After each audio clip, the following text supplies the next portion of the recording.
Good morning to all lecturers and clinicians. I am Zahin going to present my clinical case study about MRI of facial. This 27-year-old female has swelling on left side of face for 3 years, and the result of biopsy show it is scleroderma. She also has symptoms of dryness of eye and mouth that we call as Sjögren's syndrome. Scleroderma is an autoimmune connective tissue disorder which is characterized by fibrosis of visceral organs, skin, and blood vessels. Scleroderma can be localized and systemic. It is not contagious, infectious, cancerous, or malignant. The patient preparation for this examination are: patient need to check the serum creatinine level 1 week before examination, and it must not be less than 30 ml per minute.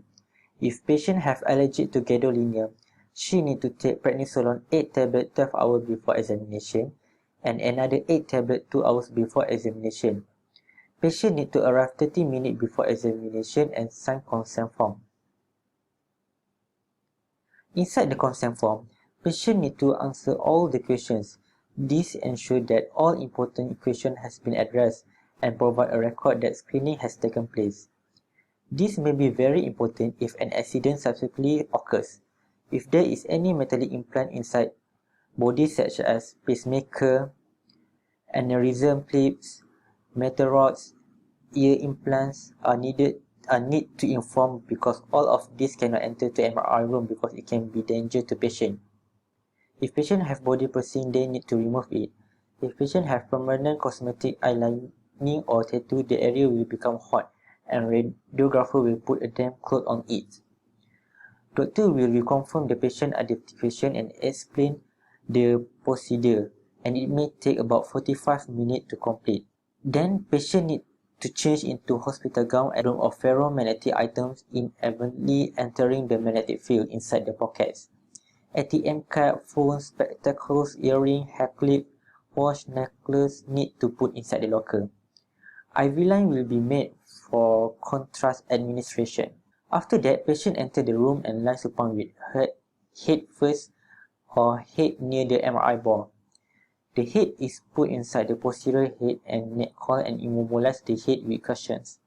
Both arms must at the beside of the body, and patient cannot move during the procedure. Radiographer will give earplug and headphone because of loud acoustic noise generated by the gradient calls during the scan procedure that can diminish hearing of the patient. This is because the noise level have been measured to be in excess of 120 decibel during some procedure. Then give buzzer to patient and explain the function of it. Patient need to press the buzzer if she feels sudden shortness of breath or if there is any problem during the procedure. Interpupillary line need to be parallel to the crotch and head should be straight. Longitudinal alignment in the midline and horizontal alignment through the nation. Place the head and neck anterior call. Mirror is mounted to head call to reduce the claustrophobic. If patient is still feel claustrophobic, she can close the eye, and also radiographer will always keep the patient informed over the system intercom about the progress of examination. If patient still have claustrophobic, sedation will be given. After several scans, doctor will inject contrast to the patient. After the examination already end, remove all immobilization device, caul, strap, and foam pads, and carefully transfer the patient back into the waiting area. Patients are often very disoriented after an MRI study. Providing patients with a drink before they leave the unit often calms them and allows them the unit staff to assess their medical and emotional condition. If the patient have received sedation, it is essential that they have fully recovered before they leave the unit. Then, nurse will remove the IV line. The result will be get on the next appointment with the doctor. For the first step, we need to acquire the image of localizer for axial, coronal, and sagittal. Then step 2 is coronal T2 turbo spin echo facet. Next is coronal T1 spin echo, sagittal T1 amperage, axial T2 turbo spin echo facet, axial T1 spin echo, and then give gadolinium by manual injection. If the weight of patient is 65 kg, the volume given is 13 ml. Then proceed obtain axial T1 spin echo fat set with contrast, coronal T1 spin echo fat set with contrast, and lastly is sagittal T1 amperage fat set with contrast. The reason why use fat suppression is to suppress the signal from adipose or to detect adipose tissue. Magnetization prepare repeat gradient echo, or we call as amperage, is used because better visualization of lesion because it is high contrast to noise ratio. Multiple NES often lead to long scan times. To reduce the scan time and yield higher signal noise ratio, especially on T2 weighted sequence, turbo spin echo is used. Next, I will explain how to obtain the coronal, axial, and sagittal image from the localizer. For coronal slice, we plan it on a sagittal plane. We need to angle the position block perpendicular to hard palate, and then an appropriate angle must be given in the axial plane that is perpendicular to the nasal septum. Slice must be sufficient to cover the whole face from the nose tip up to the level of the fourth ventricle. For sagittal slices, we plan it on axial plane. Angle the position block parallel to the nasal septum. An appropriate angle must be given in the coronal plane that is parallel to nasal septum. Slice must be sufficient to cover the face from right pinna to the left pinna. For axial slices, we plan it on sagittal plane.